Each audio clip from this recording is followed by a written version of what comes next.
Hello, Peter. This is Michael Miller. Again, I'm sorry for not showing you these in class, but um, here's a video of some ideas I had for exhibit design.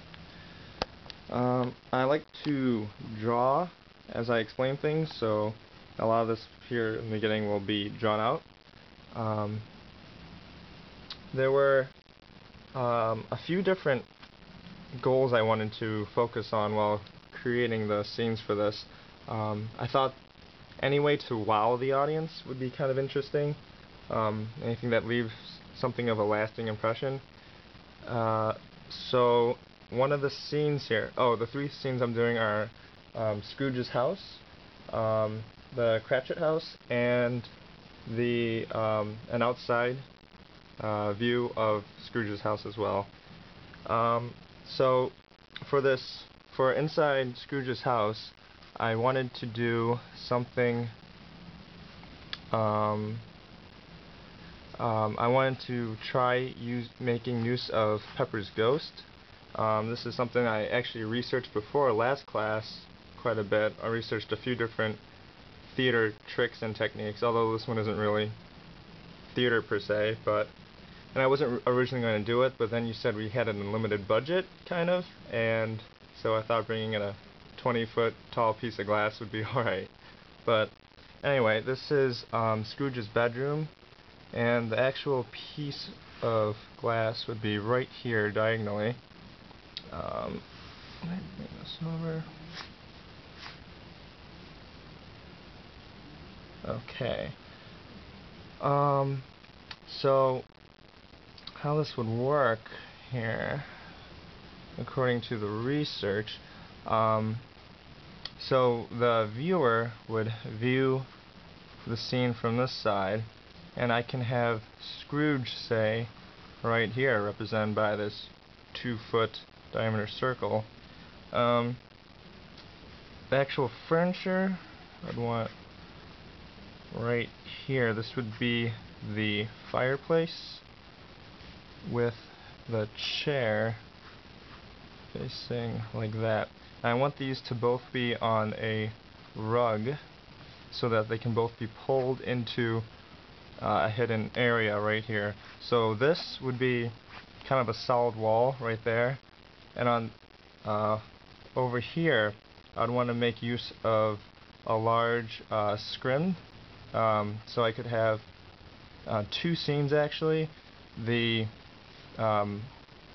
like walls of Scrooge's house here with another scene behind it, so that when we go into, I guess, fantasy land or traveling through space or whatever, we can instantly switch the lights and you can see where he's going instantaneously without really doing a switch of movement.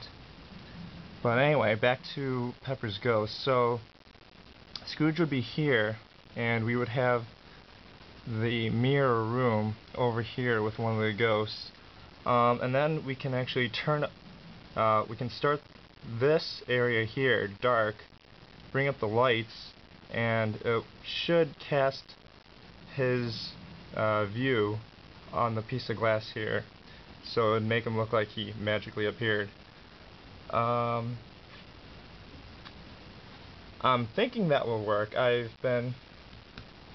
just went to the store to buy a whole bunch of different lights and whatnot, so I don't know. I'll try it out and see if it works.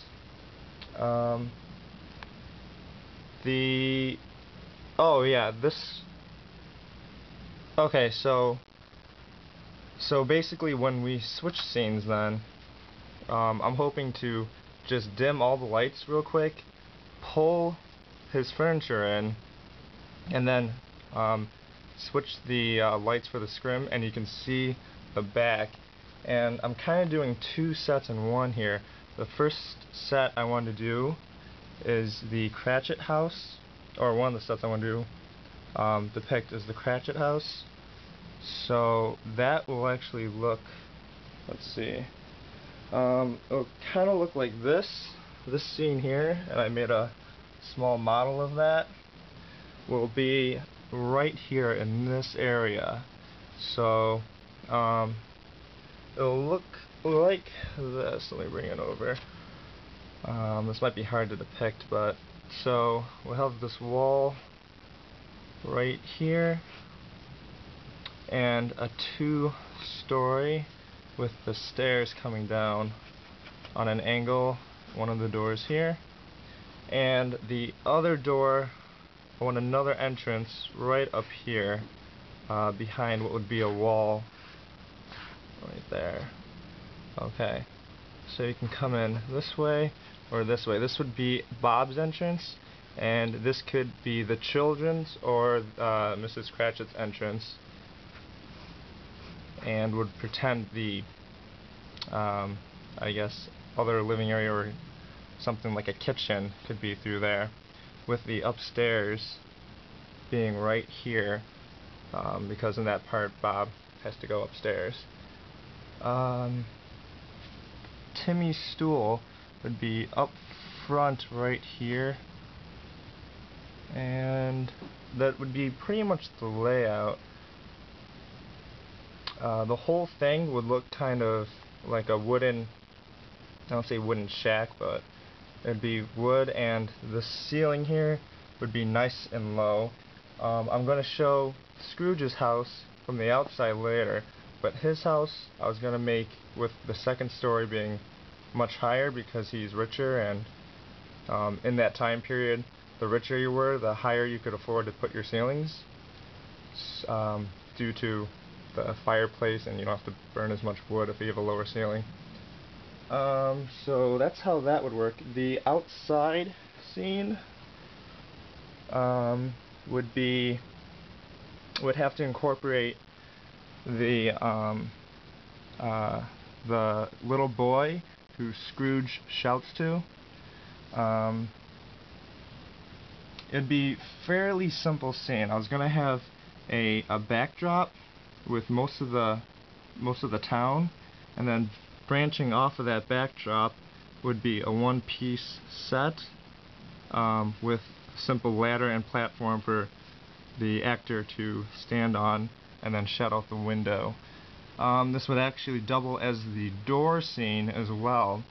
I might emphasize this a little bit more by putting a stoop on, but I wasn't sure. I thought the stoop would make it look a little better because it would be more elevation, and it's kind of a flat, overall this whole play is kind of a flat scene just due to this being in a town with floors. And so, oh, the other key element would be the clock tower, because it has to chime several times. So anytime there's an outside scene with the ghost, this was kind of came up a couple of times in the play,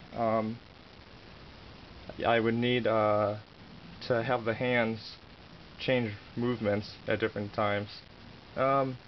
Finally, maybe trying to get some type of snow element in the outside scene. I'm not sure how hard that is. I'm going to have to do a little bit more research and see if they had any other plays where they had actual falling snow, but otherwise I will probably just use some batting, polyester batting, and make it look like fake snow. That should sum it up for now. I'll try to get the lighting to work, and I have my scrim material here, so we'll see how that works with a few flashlights and different techniques. Hopefully it'll turn out alright. Again, thanks for listening, and I'll see you on Thursday. Bye.